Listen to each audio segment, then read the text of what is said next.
l'association Le Clou Michelet fut créée en fin 2011, début 2012 pour simplement organiser les Saint-Michel de France. En 2015, nous avons relancé une pleine activité de l'association avec pour seul objectif de fédérer, rassembler, parler et faire parler de Saint-Michel-le-Clou, notre village.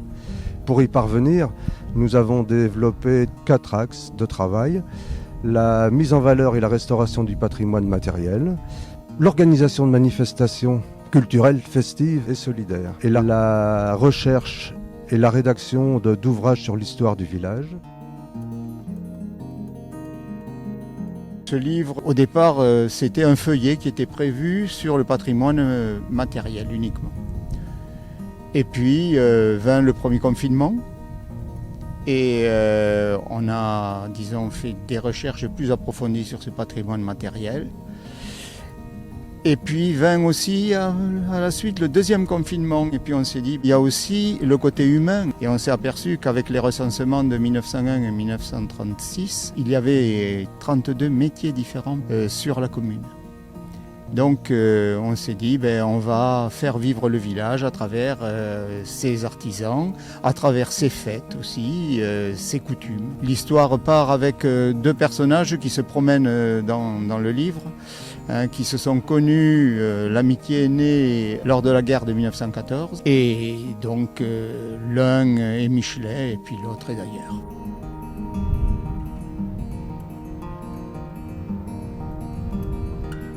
Donc nous allons vous présenter cette chaire qui avait été retirée de l'église en 1971.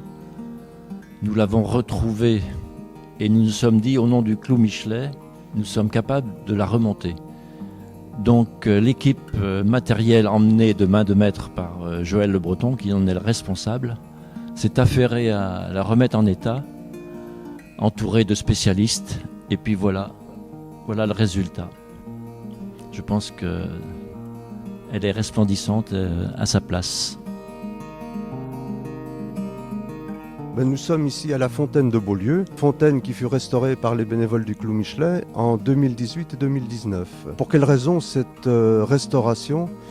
Parce que la plupart de nous, lorsque nous étions enfants, nous venions soit à la ferme du château, soit au château, et de temps en temps, nous venions patauger dans la boue de la fontaine. Celle-ci étant complètement noyée sous la végétation, il nous est apparu important de la mettre au grand jour pour montrer ce qu'était l'utilisation et la gestion de l'eau à l'époque. Donc on a découvert cette première partie avec une fontaine qui est au fond, qui fontaine alimente un canal, qui canal alimente un lavoir et un étang de l'autre côté de la rue. En déblayant toute cette énorme végétation, on a découvert un autre canal qui nous emmenait vers une autre fontaine qui est impressionnante parce qu'elle a la forme d'un four à pain. Et puis on a découvert la gestion de l'utilisation de l'eau et l'évolution dans le temps des fontaines où il y avait seul un puisage avec des objets rudimentaires, des seaux entre autres.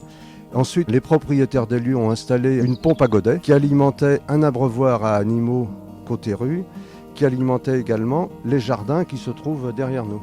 Et puis ensuite, l'électricité est arrivée et le propriétaire a voulu utiliser l'eau de façon plus agréable et a monté une forme de blocos dans lequel on retrouve un moteur électrique et une pompe. L'équipe de bénévoles du Clou Michelet continue d'entretenir ces fontaines de Beaulieu parce qu'elles se trouvent sur le chemin de Jean d'Aubois. Donc de nombreux randonneurs parcourent ces lieux pittoresques de la commune. Donc on vient assez régulièrement sur le lieu défricher parce que la végétation pousse très très vite et on essaie d'embellir en même temps le site pour qu'il reste toujours agréable à l'œil du visiteur. Aujourd'hui, nous sommes très heureux que cette partie de l'histoire du lieu dit Beaulieu puisse être conservée.